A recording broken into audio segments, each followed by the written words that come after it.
नमस्कार, मी धनंजय साबळे. मुंबई तकमध्ये आपलं स्वागत आहे. विधानसभेच्या मतमोजणीनंतर जे निकाल आले ते निकाल सर्वांसाठीच धक्कादायक होते, तर काही जे परिणाम होते ते महायुतीसाठी चांगले होते.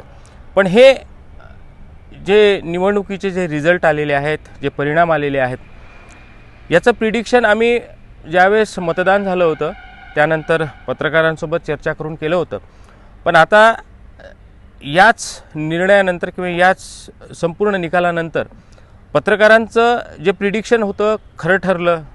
कशा पद्धतीनं प्रिडिक्शन पत्रकारांनी त्यावेळेस केलं होतं आणि या आता निकालाचे जे परिणाम आलेले आहेत त्याचं प्रिडिक्शन पत्रकार कशा पद्धतीनं करतात, कोणी चुका केल्या. कारण अमरावतीसारख्या जिल्ह्यामध्ये जो काँग्रेसचा गळ मानला जात होता तो त्या गळामध्ये आता कमळ या ठिकाणी फुललेला आहे. नेमकं प्रस्थापितांना धक्का जो बसलेला आहे तो संपूर्ण अमरावतीमध्ये एक धक्कादायक निकाल म्हणून नागरिक चर्चा करतायत. सकाळपासूनच चर्चा चालू आहेत, संध्याकाळपासून तर चर्चांना मोठं उधाण होतं. पण नेमकं हे जे संपूर्ण रिझल्ट आलेले आहेत त्याचे परिणाम कसे होते, काय कोणी चुका केल्या, जशा यशोमती ठाकूर ज्या मुख्यमंत्रीपदाच्या दावेदार असू शकतात असं बोललं जात होतं त्यांनासुद्धा धक्का भेटला. त्यानंतर बच्चू कडू जे आमच्याशिवाय CM होणार नाही असं वक्तव्य करणारे ते सुद्धा या निवडणुकीत हारले. नेमकं पत्रकारांच्या नजरेतून हे रिझल्ट आहेत ते कसे आहेत. आपल्यासोबत काही पत्रकार आहेत. शैलेश, मला सांगा की आपण त्या दिवशी जे प्रिडिक्शन केलं त्या दिवशी चर्चा केली, काही चर्चा आपल्या ज्या आहेत त्या खऱ्या ठरल्या. नेमकं प्रस्थापितांना मोठा धक्का का निवडणुकीचं ट्रेंड बदललं असं वाटतं? नाही, ट्रेंड नाही बदललं. काय दिवंगत पंतप्रधान जे आपले आहे भारताचे राजीव गांधी यांच्या काळामध्ये अशी सांत्वनेची लाट होती आणि ते मतदारांनी मतपेटीतून भरभरून दिलं. तर ही जी लाट आहे मला कुणालाच म्हणजे अचंबित करणारी आहे, चकित करणारी आहे आणि एका दमात सर्वांना चकित करणारी आहे. याच्यात पाहताना असं पाहायला पाहिजे आपण एका दृष्टिकोनातून की या प्रक्रियेमध्ये, संपूर्ण प्रक्रियेमध्ये लाडकी बहीण जी योजना होती ती गेम चेंजर ठरली आहे. त्या योजनेनं म्हणजे मतदारांनी, मला सांगायला पाहिजे की मतदारांनी या निवडणुकीमध्ये एक तर कृतज्ञता, विश्वास दाखवलेला आहे. कृतज्ञता कसली तर ती लाडकी बहीण योजना म्हणजे शासनाच्या, आणि दुसरा विश्वास कसला तर 2.5 वर्षाच्या कालावधीत महायुतीनं ज्या पद्धतीनं महायुती एकत्रित राहिली आणि त्यापूर्वीचे आपण 2.5 वर्ष जर पाहिले तर त्या 2.5 वर्षामध्ये कुठेतरी अस्थिरता दिसत होती. मग अस्थिरता नको, स्थिरता पाहिजे. स्थिरता कुठे आहे तर महायुतीकडे आहे. मग स्थिरता कसली आहे तर स्थिरता असली आहे की राज्यात यांचं सरकार, केंद्रात यांचं सरकार आणि सोबतच लाडकी बहीण योजनेमुळं अनेक महिलांना या निवडणुकीमध्ये असं वाटायला लागलं की आपल्याला आपल्या कुटुंबाचा हातभार चालवण्यासाठी काहीतरी सरकारकडून मिळत आहे. 1500 रुपये का होईना ते मिळत आहे. तर तो एक योजना, ते एक त्यांना चांगलं वाटलं. आणि दुसरं म्हणजे स्थिरतेचं त्यांना फडणवीस, एकनाथ शिंदे आणि दुसरीकडे अजित पवार यांच्याकडे जे पाहण्याचा दृष्टिकोन होता आणि ते मुंबईपासून दिल्लीपासून गल्लीपर्यंत एका दमात चकित करणार आहे. त्याच्यामुळं आपल्याला असं म्हणता नाही की अमुक उमेदवाराबद्दल हा उमेदवार बाह्य असा कार्यक्रम होता निवडणुकीतही. यामध्ये फक्त सरकार याच्याकडे ते पाहायला गेलं आणि प्रचंड विश्वास मतदारांनी टाकलेला आहे. म्हणजे मोदी लाटेमध्ये 2014-19मध्ये हे शक्य झालं नाही महाराष्ट्रामध्ये, ते यावेळेस शक्य झालेलं आहे. त्याच्यामुळं या निवडणुकीकडे आपण असंच पाहायला पाहिजे. मला तरी असं वाटते, माझं मत आहे, कदाचित अंतिम सत्य नसेल ते, की मतदारांनी भरभरून विश्वास दिलेला आहे, कृतज्ञता व्यक्त केलेली आहे, प्रेम व्यक्त केलेलं आहे. त्याच्यामुळं हा सरकारवरचा विश्वास आहे, कृतज्ञता आहे. अमरावतीचे जे रिझल्ट पाहिले तर 2 फार धक्कादायक रिझल्ट आहेत, बच्चू कडूंचा आणि यशोमती ठाकूरचा. यशोमती ठाकूरचा जर विचार केला तर काय लोकसभेची हवा हे त्यांच्या कानात गेले, जसं आपण म्हणतो ना वासराच्या कानात हवा जाणं, असं गेलं आहे का, असं काय वाटतं का? सर्वसामान्य कसं आहे धनंजय की भारतीय मतदार जो आहे तर त्याच्यावर आर्थिक योजनांचा खूप प्रभाव पडलेला आहे यापूर्वीसुद्धा. तर माझ्या विचाराने असं आहे की यावेळेस पण लाडकी बहीण योजनेचा इफेक्ट सगळीकडेच जाणवला राज्यामध्ये, तोच अमरावती जिल्ह्यातही जाणवला सगळीकडे. आणि दुसरं एक विश्लेषण असं करता येईल की प्रस्थापित जे लोकप्रतिनिधी असतात तर त्यांच्या विरोधात अँटी इन्कम्बन्सी असते. त्यांनी बरेचशा मतदारसंघात अनेक असे आहेत, बच्चू कडू म्हणावं, यशोमतीताई ठाकूर म्हणावं, तर त्यांनी त्यांच्या मतदारसंघात केलेले कामंही असतील, परंतु त्या कामांना सगळेच लोक एक पावती देतील असं नसते. त्यामुळे नाराजी एक मोठा वर्ग असतो तो नाराजच राहिलेला असतो. त्यामुळे मला वाटतं की तो फटका बसला असावा त्यांना. काय वाटतं तुम्हाला, लोकसभेत जे करून दाखवलं ते विधानसभेत काँग्रेसला करता आलं नाही, काँग्रेसला गड गमावा लागला?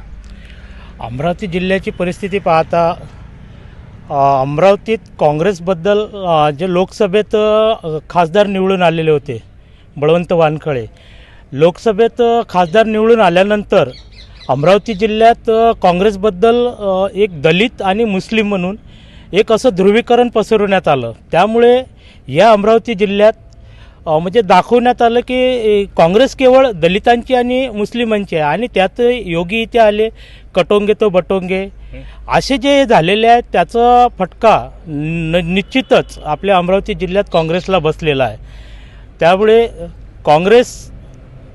काँग्रेसचा लोकसभेचं हे पाहता परफॉर्मन्स पाहता आणि काँग्रेसनी जे इथे एक बौद्ध समाजाचा वानखळे संयमी खासदार निवडून आला त्याचा बदला म्हणूनच आज अमरावती जिल्ह्यात भाजपने काँग्रेस म्हणजे भाजपने इथे जास्तीत जास्त आपले उमेदवार निवडून कसे येतील, महायुतीचे उमेदवार कसे निवडून येतील यासाठी प्रयत्न केले आणि त्यात ते यशस्वी ठरले. म्हणजे काँग्रेसला बाजूला ठेवून म्हणजे भाजपने काँग्रेस मुक्त अमरावती केली असं म्हणता येईल? नक्कीच. आज अमरावती जिल्ह्यात ज्या 8 विधानसभा आहेत त्यामध्ये भाजपचे 5 आणि एक महायुतीच्या अमरावती खोडके ताई, त्यानंतर बडनेरा रविभाऊ राणा हे निवडून आले आहेत. आणि केवळच महायुतीचा महाविकास आघाडीचा दर्यापूर मतदारसंघातून लवटेच निवडून आले आहेत. तर आपण ते म्हणू शकतो की काँग्रेसचा जिल्ह्यात सापळासूप झालेला आहे. चंद्रभाऊ, मला सांगत की जिल्ह्यात काँग्रेस आता पार झालेली आहे. काँग्रेसचा लवलेश नाही, कारण काँग्रेसचे एक मोठे नेते बच्चू कडूसारखा नेता पडणं हे जिल्ह्याला काय संकेत देऊन जातात? जिले में संकेत तो चलो मिल रहा है, लेकिन ये संकेत जिले के बजाय नेताओं को गया हुआ है कि क्यों हारे इसकी उनको समीक्षा होनी चाहिए. कई बार हम ऐसा समझ लेते कि जो चीज़ हमें हासिल हुई उसकी हमारी बपौती है, तो वो बपौती कभी कभी एकदम पलट के आंग पे आ जाती है. जैसे लोकसभा का चुनाव हुआ, कांग्रेस को लगा कि हमारा पूरा मतदार संघ हमारा हो गया, हमको कुछ काम करने की ज़रूरत नहीं, हमको किसी से बात करने की ज़रूरत नहीं, किसी से चर्चा करने की ज़रूरत नहीं है.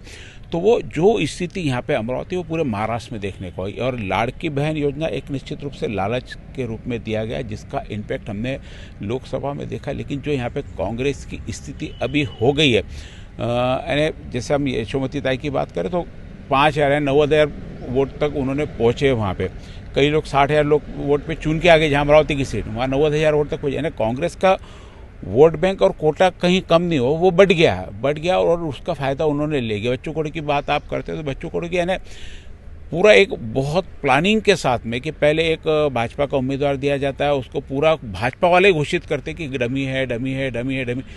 जब हमको लगता है कि सामने वाला डमी है तो हमारी कहीं तो काम करने की ये भाई सामने तो हमको चैलेंज किसी का ही नहीं, हम आसानी में रहते, वो भुलावे में भ्रम में रखा गया और इंटरनल उनकी यंत्रणा चलते गई, काम चलता गया.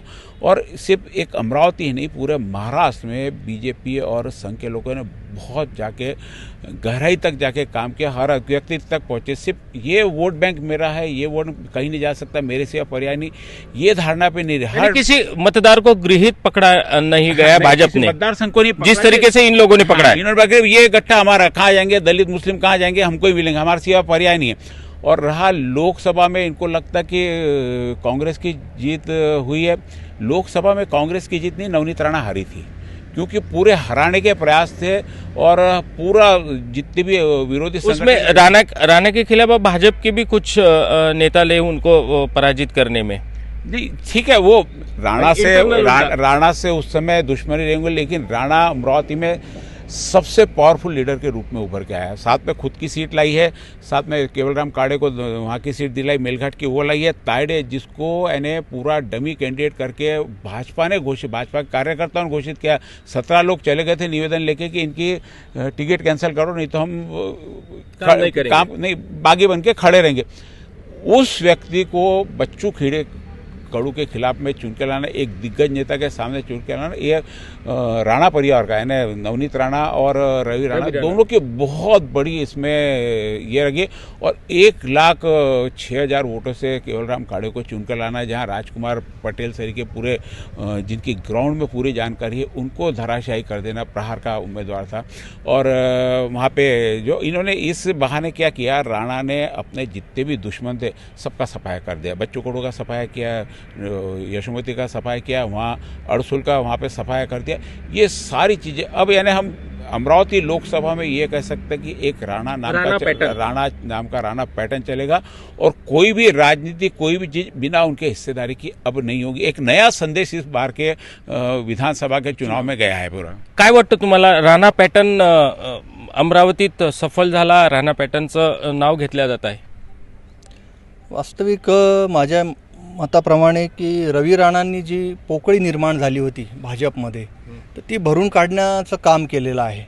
म्हणजे कुठल्याही सगळी यंत्रणा लावून वगैरे, तर रवी राणांनी इथल्या भाजपमध्ये एक नवीनच जान आणलेली आहे. मेळघाटसारख्या क्षेत्रामध्ये लाखांनी मतं घेणारी भाजप, काय नवीन गणित असेल?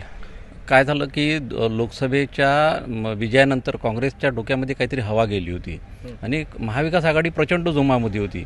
ती हवा या निवडणुकीमधून निघाली. त्यांनी एक गृहीत धरलं होतं आणि या साऱ्या प्रतिकूल परिस्थितीमध्ये अपयशाच्या भाजप आणि महायुतीनं त्यावर मात केली आहे. म्हणजे प्रचंड जोरात आणि जोमात असणारी महायुती आणि दुसरीकडे महाविकास आणि दुसरीकडे काही प्रमाणात महायुतीला फटका बसला होता. तर या साऱ्यातून सावरताना त्यांनी काही बाबींवर लक्ष केंद्रित केलं. ते इतरांच्या बऱ्याचदा अनेकांच्या लक्षात नाही आलं. नवनीत राणा यांनी त्यांनी स्टार कॅम्पेनर म्हणून ठेवलं. नवनीत राणा यांचा मेळघाटामध्ये तुम्ही जो मला प्रश्न विचारला, गेल्या 2014 पासून त्यांचा प्रचंड जनसंपर्क आहे त्या भागामध्ये. त्यामुळं आधी लोकसभेत त्यांना त्या ठिकाणी बरेच मिळालं. आणि केवलराम काळेंना त्यांनी नियोजन पूर्ण पद्धतीनं इथे आणलं, केवलराम काळे आणलं. आणि केवलराम काळेंचा एक जनसंपर्क, नवनीत राणांचा आणि रवी राणांचा जनसंपर्क, सोबतच जे विद्यमान आमदार होते प्रहारचे राजकुमार पटेल यांची ऐनवेळी इकडे शिवसेनेमध्ये येणं, पुन्हा प्रहारमध्ये जाणं, हे काही जे खेळी होती ते मतदारांना तिथल्या आयराम गायराम 1500 रुपये जे आपण जे सांगितलं लाडके, छप्पर फाळके मतदान झालं तिथून. छप्पर फाळके, दुसरा शब्द नाही आहे. मेळघाटातल्या मतदारांनी 1 लाखाच्या वर मतदान, म्हणजे एवढा मताधिक्य देणं, तर ही चिंतनाची बाब आहे. काँग्रेससाठी नाही तर शिवसेनेसाठी आणि सर्वांसाठी आणि महाविकास आघाडीसाठी. तर हे जे एकंदरीत पूर्ण चित्र दिसून आलं महाराष्ट्रातलं आणि जिल्ह्यातल्या 5 जागी कमळ फुललं. हे धोक्याची घंटा आहे काँग्रेससाठी. काँग्रेसने विचार करायला पाहिजे आता, म्हणजे पूर्ण राज्यभरातल्या. त्याच्यामुळं आणि दुसरीकडे एक नम्रतासुद्धा महायुतीमध्ये या ठिकाणी थोडी दिसून येत आहे. संभाव्य काळामध्ये माहीतच पडेल महायुती काय करते, कशी करते, परंतु महायुतीची रणनीती यशस्वी झाली. अमरावती जो जिल्हा आहे किंवा अमरावती लोकसभा जर म्हटलं किंवा बाकी विधानसभा म्हटल्या, पूर्ण विचारांचा जिल्हा म्हणून ओळखला जातो. या विचारांना कुठेतरी छेद गेला. अमरावती जिल्हा हा संत गाडगेबाबा तुकडोजी महाराजांचा जिल्हा आहे आणि गाडगेबाबाच्या नावाने वैचारिक जिल्हा म्हणून, संतांचा जिल्हा म्हणून ओळखला जातो आणि तशी ओळखही आहे आमच्या अमरावती जिल्ह्याची. मात्र लोकसभेपासून आणि आता विधानसभेतही कुठेतरी एक जातीचा ट्रेंड या निवडणुकीत चाललेला आहे. त्यामुळे कसं की आज जे अमरावती विधानसभेत आझाद समाज पार्टीचे उमेदवार होते, त्यांनी बऱ्यापैकी, म्हणजे त्यांनी अक्षरशः मतमोजणीत म्हणजे एकदम घाम फोडला होता. म्हणजे आघाडी घेऊन खूप मोठा घाम, खूप महाविकासात, म्हणजे महायुती आणि महाविकास आघाडी दोन्ही उमेदवारांना म्हणजे एक परिवर्तनाची लाट या जिल्ह्यात आहेच. आणि त्यांना ज्याप्रमाणे इथे बटेंगे कटेंगे हे जे ट्रेंड वापरले गेला आणि मतदानात अक्षरशः असंही म्हटलं गेलं की हे धर्मयुद्ध आहे. या धर्मयुद्धाचाही वास्तविक पाहता याचा परिणाम झालेला, धर्मयुद्धाचा परिणाम झाला. काय वाटतं, आलिम पटेल ऐन वेळेवर दोन्ही यांनी जसं सांगितलं दोन्ही उमेदवारांना, महाविकास आघाडीच्या आणि महायुतीच्या घाम फोडला. काय वाटतं कसं त्या ठिकाणी माहोल होता त्यावेळेस नासिर, तुम्ही सांगा. सर मैं आपको पहली बात तो बताना चाहता हूँ कि लोकसभा चुनाव के समय से ही वहाँ पर जो है एक आवाज़ उठ रही थी कि भाई अब की बार मुस्लिम आमदार करके, और उसको लेकर समाज के जो प्रतिष्ठित लोग हैं उन लोगों ने कांग्रेस से उस प्रकार की मांग भी की थी. करीबन 6 लोगों ने साक्षात्कार दिए थे, लेकिन फिर भी कांग्रेस ने उस मांग को जो है नज़रअंदाज करते हुए, कहीं तो भी उनका नज़रअंदाज करने के कारण वो जो मांग थी, समाज का जो रोष था, वो आज़ाद समाज पार्टी की तरफ से उन्हें जो अलीम पटेल जो उम्मीदवार थे तो उनको पूरी तरह से उनका समर्थन मिला. एक दूसरी बात ये थी कि भाई यहाँ पर जो उम्मीदवार थे उनका कांग्रेस के जो उम्मीदवार थे, खासकर कांग्रेस की जो पार्टी जो थी उन लोगों का ही उसको विरोध था कि भाई आपकी बार जो है नया चेहरा देना चाहिए करके. लेकिन कांग्रेस के जो वरिष्ठ लोग नेता लोग हैं उन्होंने उस बात को भी नज़रअंदाज करने से इस बार काँग्रेस को यह झटका बैठा है. तर ज्या प्रकारे आणि ज्या पद्धतीने हे रिझल्ट आलेले आहेत ते रिझल्ट सर्वांच्या समोर आहेत, पण अमरावतीचा जर विचार केला तर हा विचारांचा जिल्हा आहे. या विचारांना कुठेतरी या ठिकाणी मतदारांनी हे दाखवलं की आम्ही जर विचाराची लोक आहोत तर आम्हाला विचारात म्हणजे तुमच्या पार्टीच्या विचारात गृहीत धरू नका, हेच या ठिकाणी सांगितलं. आणि लाडकी बहिणी योजनेचा जसा महाराष्ट्रात फरक पडला तो याही ठिकाणी फरक पडलेला दिसतो. हा व्हिडिओ तुम्हाला कसा वाटला नक्कीच आम्हाला कळवा. नमस्कार.